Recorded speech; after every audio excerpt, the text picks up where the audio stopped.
that the people in charge have a complete, entire disconnect from the product that they're making. Isn't that something? And you're seeing this more and more and more at the studios. You see it We've certainly never with seen this before. No. To this degree, and then they just don't learn.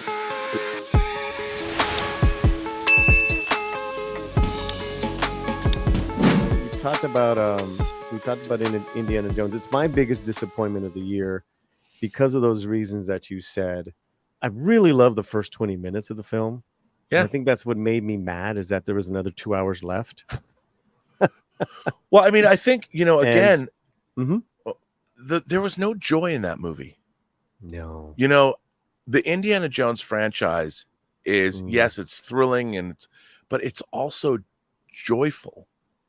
There's constant joy in the characters and in the interplay, and even when the characters are poking fun at one another, it's still joyful. It puts a smile on your face.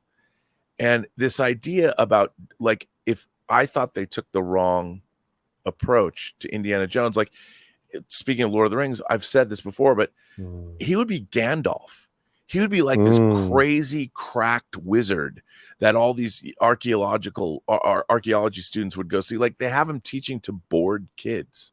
Like, he wouldn't be that way. He'd be like, you're never going to believe what happened here, and because he's now seen things that he knows, like when the astronauts are going to the moon, he's like, you're not going to believe what you find when you get there.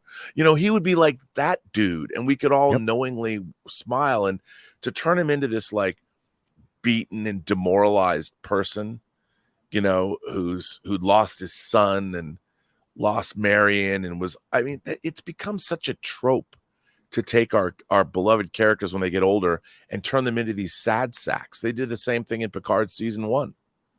And to me, it's become lazy writing. Oh, we have an old character. Let's make him embittered.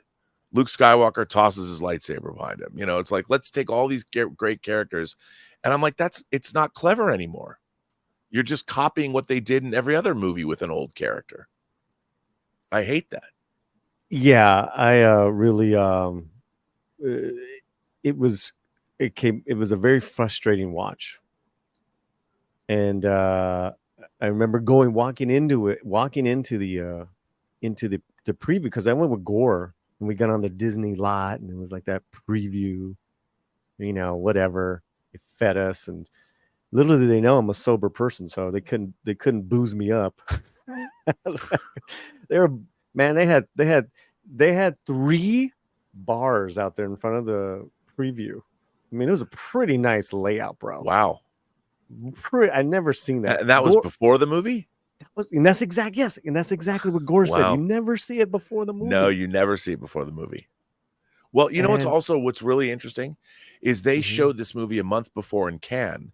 They thought they had a monster hit. Right. They didn't know.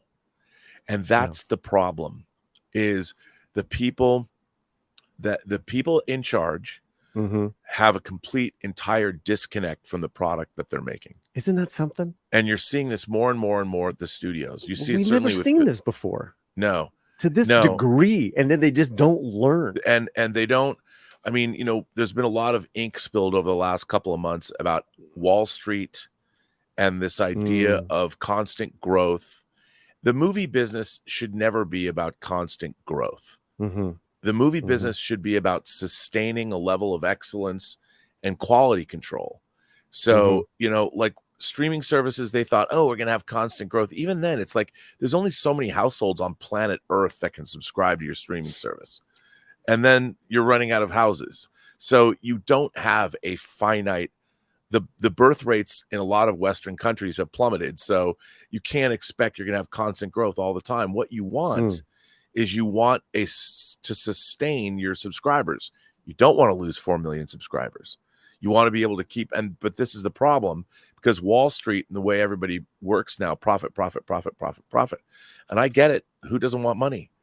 Sure. But you can't, when your product that you're selling is entertainment, movies and television, what's really important is to be steady.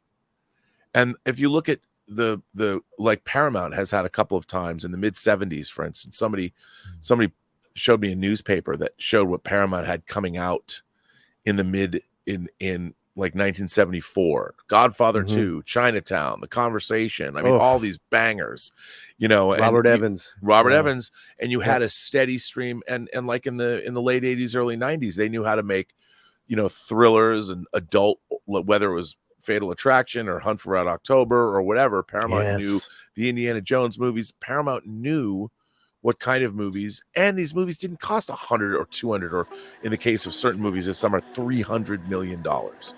And that to me shows that they have an over reliance on they have 2,000 people around the world doing the visual effects. And it's like, is that, if you're spending $300 million on a Raiders movie, what do you base that on? Wow. You know, the first, even adjusted for inflation, the first Raiders of the Lost Ark would have cost $60 million in today's dollars, and it would have grossed over $1 billion based on. You're depressing me. Well, no, but this is the thing. I think No, the but problem. you're right. You're absolutely right.